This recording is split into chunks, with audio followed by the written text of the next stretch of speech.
a movie about how to use the appearance panel properly in Adobe Illustrator. The appearance panel is over here, and many people who start using Adobe Illustrator don't really utilize the full power of this to really extend their work and make things a lot easier. For instance, here I have two stars side by side, and at first glance they probably look to be about the same. However, they are not the same. This particular one over here, if I go over to its path over here in the layers panel, it all goes away. One click, it's all there. It's not a group. You notice on another artboard I have another group over here. But what this is over here is actually two separate paths. This is one star on top, which is, or one star in the background, I guess I should say, which is red with a black stroke. And then one in front, which is blue with a white stroke. And you put one on top of the other, and it looks like you have this very complex series of strokes around a single star. Well, it's not. And the full power of this, or the limitations of this, come into play when you have to edit it. Because while you can group them, and they can function very well as a group, very clear. I mean, if you need to modify just one part of it, it can be a lot harder to affect. Like, for example, let's say that you have a client, they look at this star and they think, wow, that's kind of nice, but I want not every single point on this star to be the same size. I want the bottom right one to really stick out. Okay, so you grab that and you make it stick right out. Boom, there it is. But, oh, the back one as well. So it means more work. I'll just undo that, Command Z. It means more work to be able to affect the same thing. Now here on the right, what I have is one star that has several strokes applied to it. And you can do that in the appearance panel. You can add as many fills and as many strokes as you want to any particular object. So here I have a white stroke. We have a blue fill,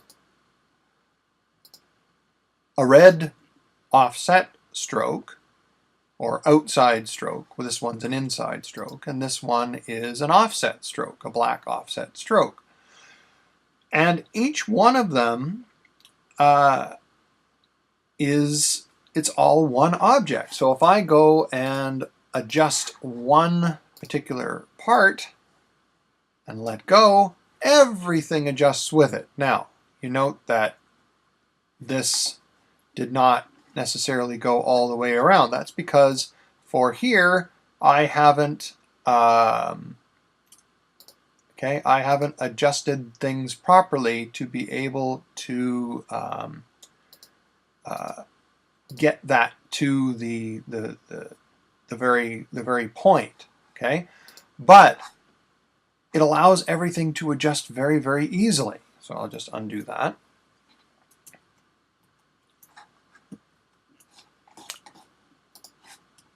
Undo, undo, there we go. So, very, very, very powerful using the appearance panel. And you can, while in the appearance panel, you can add effects, okay? So let's say that just for this particular white stroke, I want that to have a drop shadow applied to it. Well, guess what? I can do that. I can do that. I can add this drop shadow, which you can sort of see here. I'll make it a bit darker so it stands out a little bit more. But you get the idea.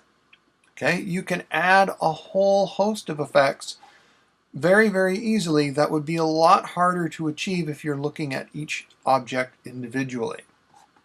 And it becomes even more powerful when you are looking at groups. Here I have a group of objects. I've got 3 dark blue triangles on top of, or behind a light blue circle. And if I take these objects and I group them, okay, I can add an outline to this entire object very easily. I could go over the whole thing with the pen tool and go over and carefully do, and that would take quite a bit of time. Or I can group the whole lot of them. I can select the entire group.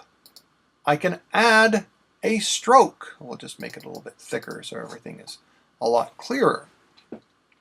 Now, for this particular stroke, I can offset the path.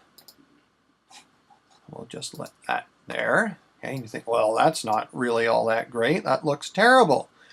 But I can also, using the Pathfinder, join all of these together, and voila. You have an outline of the entire object, and the outline will adjust if you move anything. So if your client decides, I don't like that circle in the center, I want it off center. So you go here and you double click and you get this circle in